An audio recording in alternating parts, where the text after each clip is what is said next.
layak kita untuk memiliki adab, ya, berakhlak kepada Rasulullah Sallallahu Alaihi Wasallam.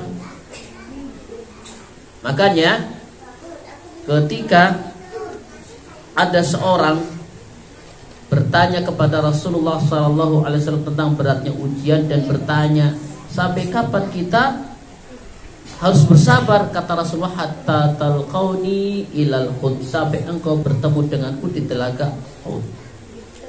Jadi jamaah sekalian, Bapak Ibu yang dirahmati Allah Subhanahu wa taala, dengan sekian banyak keutamaan, keistimewaan yang dimiliki oleh Rasulullah Sallallahu Alaihi Wasallam, layak untuk kita memiliki adab, akhlak, sopan santun kepada Rasulullah Sallallahu Alaihi Wasallam. Kenapa? Yash'urul muslimu. Jadi seorang muslim harus sadar tentang wajibnya, tentang pentingnya memiliki adab yang sempurna terhadap Rasulullah Sallallahu Alaihi Wasallam, Nabi terakhir, ya, khataman nabiyyin, penutup para nabi.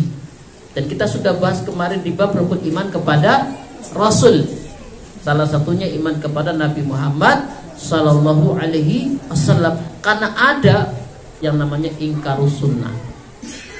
Jadi orang yang beribadah tidak merujuk kepada Rasul, punya Al-Quran tok, dah beragama hanya dengan Al-Quran tok. Ya, jadi hati, karena kita punya Rasulullah Sallallahu Alaihi Wasallam, namanya ingkarus sunnah. Ya, jadi dengan belajar ini panjenengan tidak tidak ikut-ikutan. Ya betul, tapi yang menjelaskan rincian keterangan, ya, kandungan Al-Quran adalah Rasulullah Sallallahu Alaihi Wasallam, dan yang menerima Al-Quran adalah Rasulullah Sallallahu Alaihi Wasallam. Makanya layak kita untuk mencintai, mengagungkan, memuliakan Nabi Muhammad Sallallahu Alaihi Wasallam. Jadi kita harus sadar, harus memiliki keyakinan, memiliki kecintaan, ya, memiliki perhatian khusus tentang bagaimana kita harus memiliki adab, akhlak kepada Rasulullah Sallallahu Alaihi Wasallam. Allah Subhanahu wa taala berfirman, ya ayyuhalladzina amanu la tuqaddimu baina yadayillahi wa rasulih.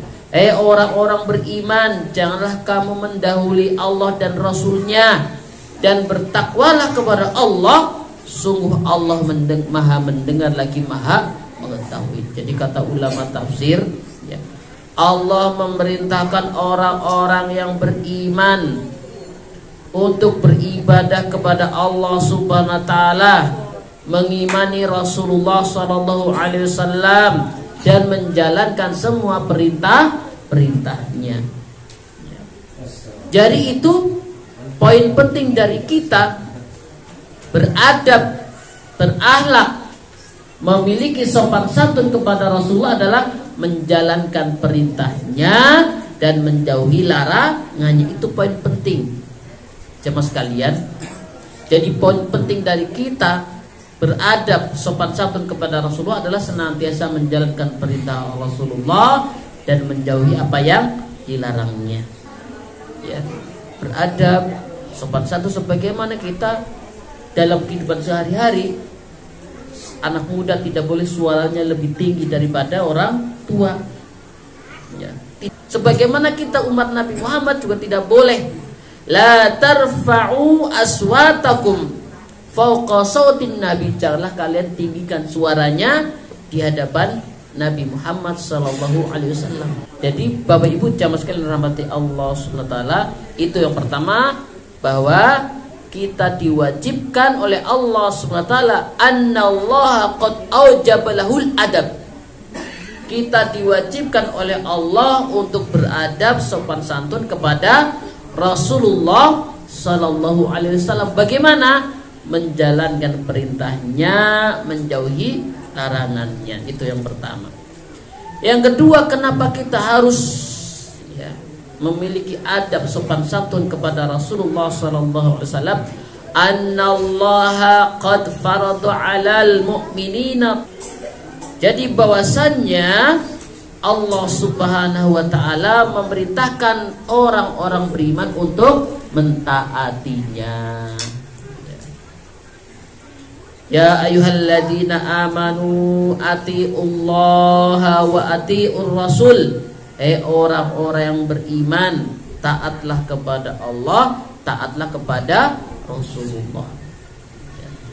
Bagaimana? Di dalam Al-Qur'an dijelaskan inna sholata tanha ya anil fahsya'i wal munkar. Sesungguhnya salat itu mencegah perbuatan keji dan mungkar. Bagaimana tata cara salat?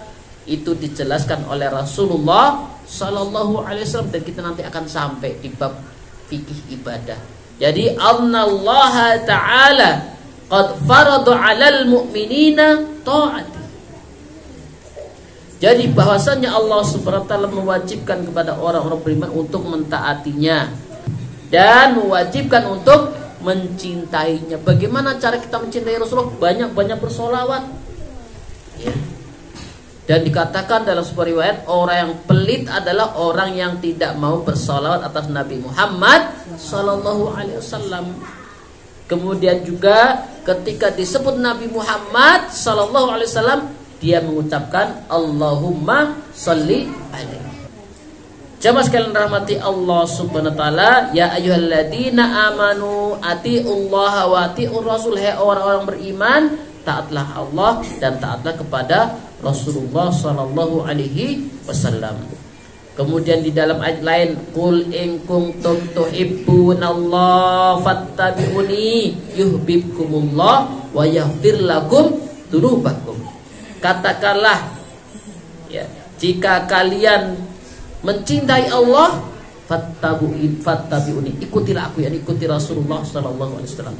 Maka keutamaannya yuhibbukumullah, Allah akan mencintai kalian. Jadi ketika kita betul-betul membuktikan dirinya cinta kepada Rasulullah, taat kepada Rasulullah, baik dalam kehidupan bermasyarakat apalagi dalam kehidupan beribadah, pertama yuhibbukumullah, Allah akan mencintai kita. Jadi ini istilahnya cintanya tidak bertepuk sebelah tangan. Kan ada orang, kata orang Arab, betapa banyak orang yang mengaku cinta Laila tapi Laila tidak mencintainya. Tapi tidak dengan kita cinta Rasulullah. Ketika kita mencintai Rasulullah, dibalas oleh Allah, Allah mencintai kita. Ya. Yang kedua, wa yaghfir lakum dzunubakum, dan Allah akan mengampuni dosa-dosa kalian. Ya. Jadi sebaik-baik kecintaan yang mendapat keutamaan adalah cinta kepada Rasulullah. Dua di sini.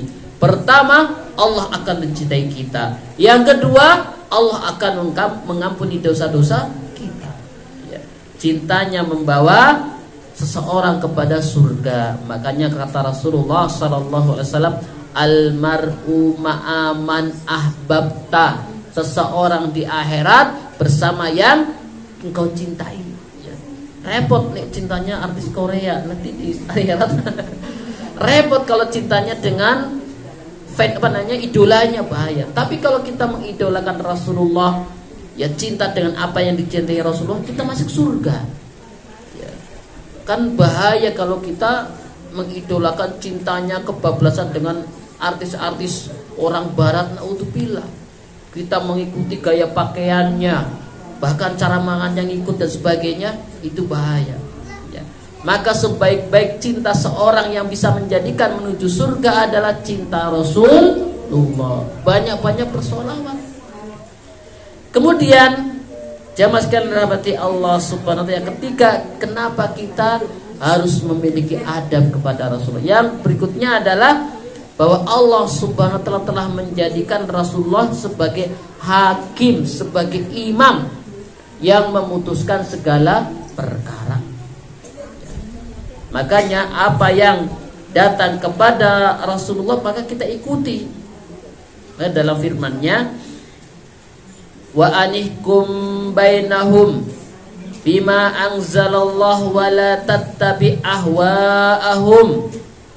Sesungguhnya kami telah menurunkan kitab kepadamu dan membawa kebenaran Al-Quran, supaya kamu mengadili antara manusia dengan apa yang telah Allah wahyukan kepadamu, dan janganlah kamu menjadi penentang, ya, karena membela orang-orang yang khianat. Kata ulama, Allah mengabarkan kepada manusia, kepada hamba Allah tentang Rasulullah SAW yang diberikan kita berupa kebenaran, agar apa? Kita terjaga dari godaan setan. Jadi kita Bapak Ibu sekalian rahmati Allah subhanahu, setiap hari kita bertarung dengan setan. Ngalami boten? Ya mau sholat, ya sholat, tidak sholat, itu bertarung. Ngaji orang, ngaji orang, ngaji orang, ngaji, itu bertarung. Berarti ini dengan menjatuhkan pilihan ngaji, berarti setan kalah. Tapi tidak menyerah. Nanti pas datang di pengajian dikipasi matanya, ngantuk. Boten.